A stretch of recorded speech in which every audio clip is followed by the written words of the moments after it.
ازيكم يا بنات؟ معاكم آية. كل سنة وانتم طيبين، واسفة طبعا على تأخير الفيديوهات.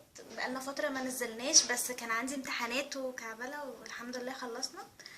النهاردة انا عايزة اكلمكم عن مجموعة فرش اشتريتها من جروب اسمه اف اند ام ستور تقريبا، حاجة زي كده. هحط لكم برضو اللينك بتاعه تحت.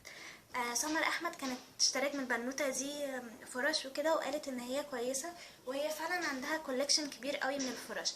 انا كنت محتاجة بلندنج براش، فلقيت عندها المجموعة دي مفروض بتبقى جاية في كفر زي ده.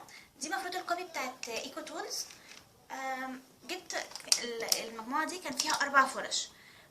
اول فرشة دي مفروض بتاعت البلاشر. ال4 فرش كلهم ما عجبونيش خالص. الشعر بتاعهم ناعم لدرجة ان هو ما بيشيلش برودكت عليه خالص، يعني قعدت اعمل بيه كده في الباودر، ما بيلقطش الباودر خالص.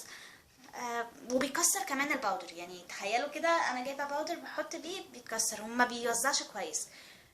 دي كانت بتاعه الباودر. وحشه جدا، هي شعرها ناعم، بصوا ناعم جدا، بس كفرشه لا مش حلوه.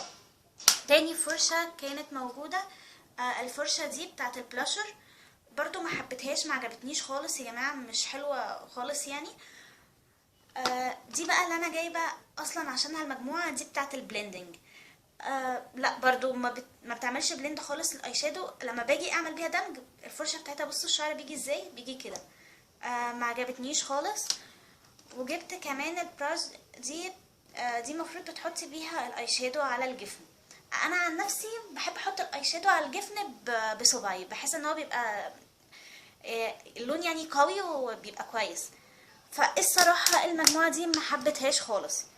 هي عندها مجموعات تانية للفرش دي، كان تمنها 75 جنيه، فهي رخيصة جدا. كان عندها فرش تانية ممكن اجيب مجموعة تانية اجربها، بس انا بعد ما جربت الفرش دي حسيت لان انا يعني فلوسي اشتري بيها مجموعة فرش اوريجينال احسن.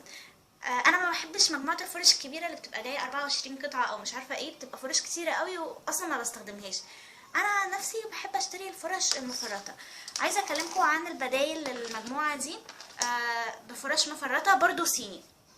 في الفرشة دي هي منتشرة جدا في المحلات بتاعة الميك اب، اللي هي زي مثلا اخر العنقود، اللي هي الحتت اللي بتبقى رخيصة دي كان تمنها حوالي 20 جنيه. دي خطيرة. بوزع بيها الكونتور وبحط بيها البلاشر، فظيعة جدا. يعني من كتر ما هي كانت عجباني، منى جابت منها وعجبتها برضو، اي حد بقوله عليها بتعجبه. ده بيبقى شكلها، سعرها بيبقى حوالي 20 جنيه، ما بتزيدش عن كده. في كمان فرشة باودر، دي برضو كنت جايباها صيني. بصوا الشعر بتاعها لونه كده، و ولا ناعمة ولا ناشفة، يعني لو هنقارنها بالفرشة اللي انا جايباها دي، فدي انعم منها. لكن بس دي ما بتشيلش الباودر من كتر النعومة بتاعتها، لكن دي لا، بتشيل الباودر وبتوزع كويس وما بتضرش البشرة خالص. دي كانت حلوة جدا، وبرضو هتلاقوها في نفس المحلات اللي زي كده. اخر واحدة بقى هي الدمج الاي شادو. دي بصوا عاملة ازاي، يعني على الضيق، بتوزع الاي شادو في اللي هو طرف العين من بره خالص.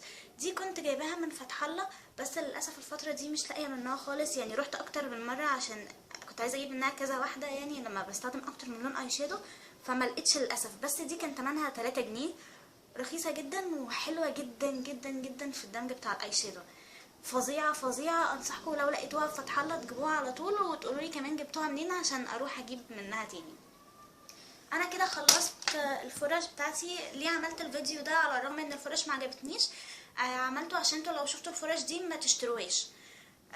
اتمنى انكم تقولوا لي لو انتوا اشتريتوا مجموعه فرش وعجبتكم، تقولوا لي عليها تحت عشان عايزه اجربها. انا عايزه اجيب فرشه دمج اي شادو تبقى كويسه، وكمان عايزه اجيب الفان براش. فيا ريت اي حد عنده الفرش دي يقول لي جابها منين وايه رايه فيها. انا كده خلصت الفيديو. لو عايزين فيديو معين يا ريت تقولوا لي عليه تحت. ما تنسوش تعملونا فولو على الانستجرام وتخشوا على الصفحه بتاعتنا على الفيسبوك. اشوفكم في فيديو جديد. مع السلامه.